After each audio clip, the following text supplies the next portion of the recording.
queridos amigos, sejam bem-vindos ao canal Videira Espírita. Meu nome é Cristina Brito e este é o programa Projeto 15 Minutos, o Livro dos Espíritos. Aqui, diariamente, estudamos a primeira obra codificada na doutrina espírita, o Livro dos Espíritos, codificação realizada por Allan Kardec.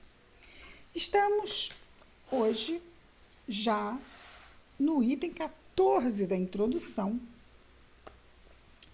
E embora nós já estejamos mais ou menos a um terço do primeiro parágrafo, nós vamos reler o que lemos ontem do item 14 e começarmos aqui para termos uma continuidade.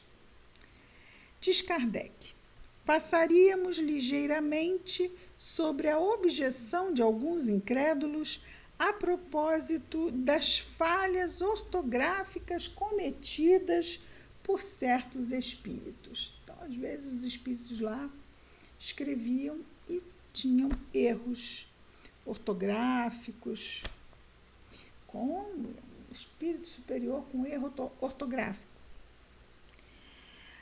Ortografias ortográficas cometidas por certos espíritos, se ela não desse margens a uma observação essencial.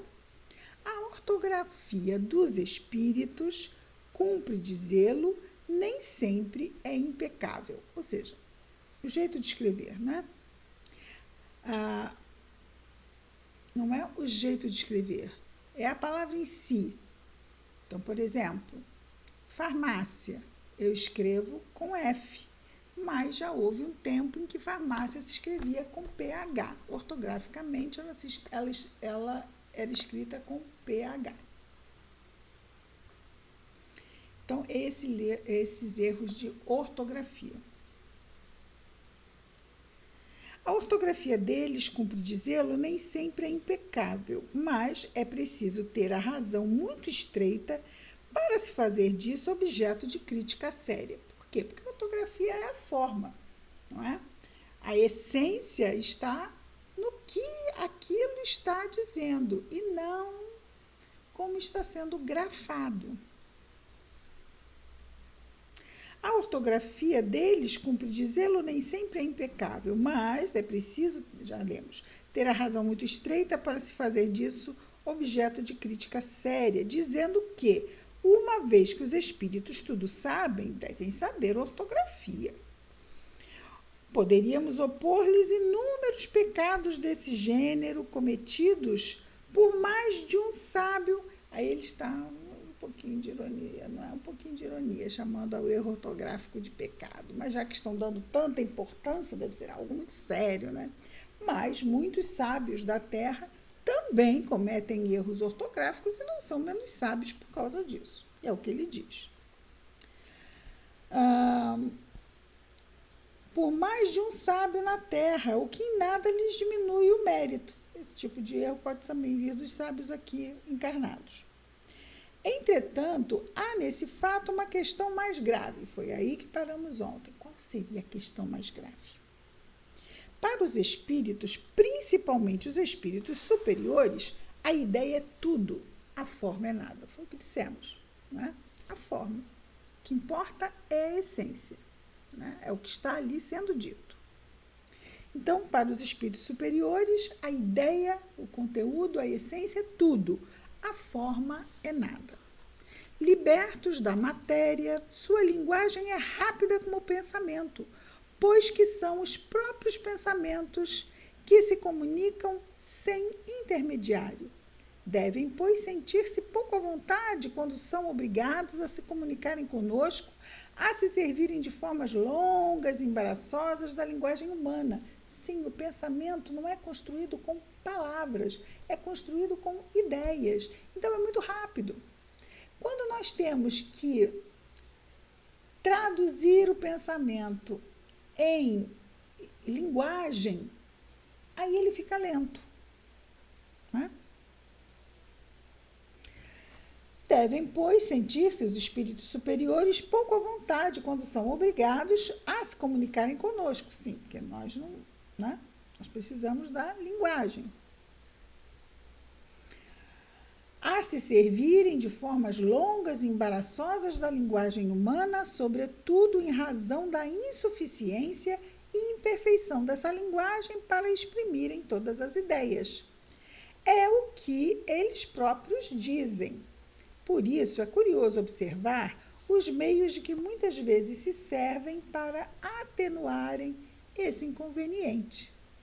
O mesmo se daria conosco. Então, vou repetir aqui. É curioso observar os meios de que muitas vezes se servem para atenuarem esse inconveniente. O mesmo se daria conosco se tivéssemos de nos exprimir num idioma mais extenso em palavras e expressões e mais pobre em fraseados do que o nosso. É a dificuldade sentida pelo homem de gênio que se impacienta com a lentidão da pena, sempre atrasada em relação ao pensamento. É compreensível diante disso, pena não é caneta, é compreensível diante disso que os espíritos liguem pouca importância à puerilidade da ortografia, sobretudo quando se trata de ensino importante. Já não é maravilhoso, aliás, que se exprimam indiferentemente em todas as línguas e as compreendam todas? Não se conclua daí, no entanto, que a correção convencional da linguagem lhes seja desconhecida, pois a observam quando necessário. É assim, por exemplo, que a poesia por eles ditada desafiaria quase sempre a crítica do mais meticuloso purista, e isso a despeito da ignorância do médium. Então, médium não sabe, mas por ele passam pérolas da poesia e da literatura. Perfeito. Mesmo que o médium não o seja. O nosso Chico Xavier, nós já comentamos sobre isso, não é? Tinha essa faculdade mediúnica. E também é importante nós destacarmos, não é? Isso é visto no livro dos médiuns, que nesses casos, quando há essa faculdade de receber poesias ou músicas, porque tudo são características mediúnicas diversas. Claro que um médium pode ter várias, como Chico as tinha, não é? Mas são diversas, pode-se ter apenas uma. Ser um médium de prosa, ou ser um médium de verso, ser um médium musical. Então, tudo isso são características diversas. É importante que esse médium, em outras encarnações, tenha tido esses pendores artísticos. Então, tenha sido poeta, tenha sido escritor, tenha sido musicista, porque o espírito vai encontrar no cérebro perispiritual do médium recursos para se exprimir como ele quer, no sentido artístico. E terminamos o item 14 e já vamos para o 15. Muito bem, lembrando que são 17. No item 15, Kardec nos começa dizendo assim: há ainda pessoas que veem perigo por todo... Lembrando que ele está falando das objeções, não é? Que são ditas. Mas tem erros de ortografia. Mas, peraí, o que é importante? O erro de ortografia ou o conteúdo que é dito? O que importa? Mas Kardec bem explica. No 15, ele nos diz: há ainda pessoas que veem perigo por toda parte e em tudo o que não conhecem. Não conhecem, acham perigoso. Também não deixam de tirar uma conclusão desfavorável do fato de algumas pessoas, ao se entregarem a esses estudos, terem perdido a razão. Então, eles concluem isso. É espírita. Não, olha só, perdeu a razão. Como é que homens sensatos podem ver nisso uma objeção séria? Não se dá o mesmo com todas as preocupações intelectuais sobre um cérebro fraco? Então, acontece, sim, espíritas que podem enlouquecer? Sim, assim como físicos, né? Assim como músicos que muitos se concentram e têm, conforme Kardec diz, um cérebro fraco. Se é esse mesmo o termo, um cérebro fraco. Preocupações intelectuais em demasia. Então, é como se entrasse meio em curto-circuito. A pessoa fica meio em crise, né? Quem conhece o número de loucos e maníacos que os estudos matemáticos, médicos, musicais, filósofos e outros já produziram? E devemos, por isso, banir tais estudos? Olha, aquilo ali, fulano enlouqueceu porque só fazia isso o dia inteiro e só pensava nisso e se preocupava com isso e acabou enlouquecendo. Então, vamos abolir isso, esta ciência das ciências, ou essa arte das artes. Não faria sentido. Então, devemos, por isso, banir tais estudos? Que prova isso? Pergunta Kardec. Nos trabalhos corporais, estropiam-se os braços e as pernas, que são os instrumentos da ação material. Nós sabemos disso, né? Os atletas ou pessoas que fazem movimentos repetitivos ficam com a lesão do esforço repetitivo. Então, gastamos e muitas vezes acabamos podendo vir a adoecer. Aqui ele fala, então, começa a dizer das questões materiais, físicas. Aí ele diz, nos trabalhos da inteligência, estropia-se o cérebro, que é instrumento do pensamento, e também é físico. O cérebro está aqui dentro da caixinha craniana. Mas, por se ter quebrado o instrumento, não se segue que o mesmo tenha acontecido ao espírito. Ele continua intacto, e quando se libertar da matéria, não gozará menos de plenitude das suas faculdades. É, no seu gênero, como homem, um mártir do trabalho. Mas é sempre assim? Não é sempre assim.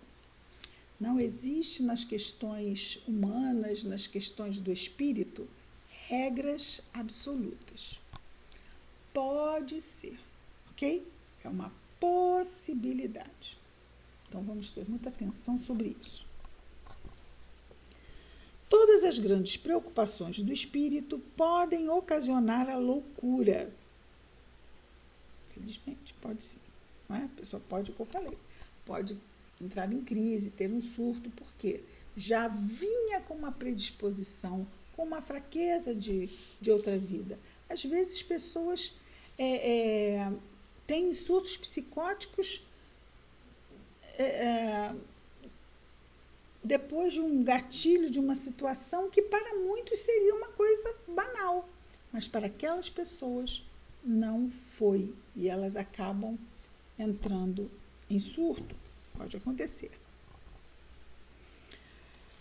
E desculpa.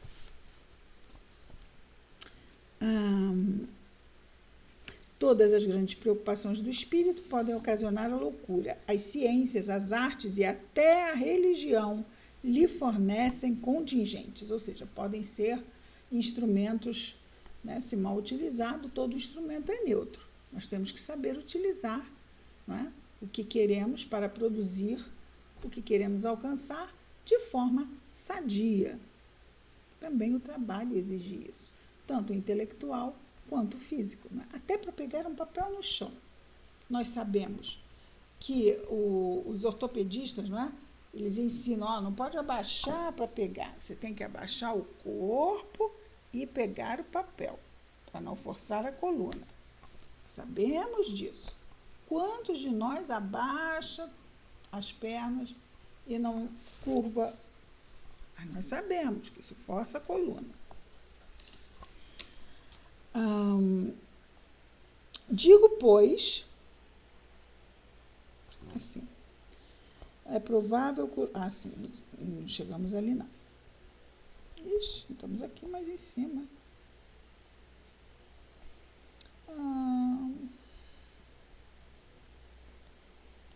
A loucura, não, mais em cima. Sim, e até a religião lhe fornecem esses contingentes.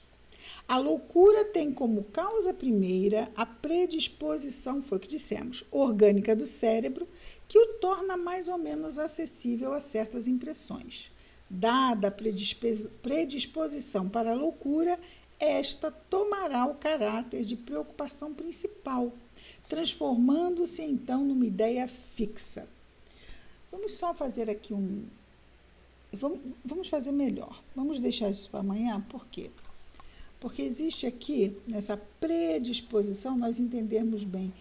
Por quê? A gente quer, eu já penso logo na pergunta, porque Deus permite, então, que uma pessoa reencarne com essa fragilidade e se entregue a determinada situação e acabe adoecendo mentalmente com isso. Não deveria afastá-lo ou evitar para que ele não se expusesse a isso? Bom, ele já teve excessos no passado, reencarnou, ou ela reencarnou, e já veio, sim, para se afastar e evitar certas situações até que a mente se reequilibrasse. Mas eram vícios do passado. Até mesmo de fugir das coisas que têm que ser resolvidas e a pessoa mergulha no trabalho, é só trabalho, ou é só religião, ou é só... Porque é um vício mental como qualquer outro. Muitas vezes assumido para fugir de outras lutas, né? de lutas da vida. Então, são ações escapistas. Mas vamos ver com calma isso amanhã, ok? Então, amanhã estaremos de volta com mais um programa, Projeto 15 Minutos, o Livro dos Espíritos. Que Jesus nos abençoe a todos. Muita paz.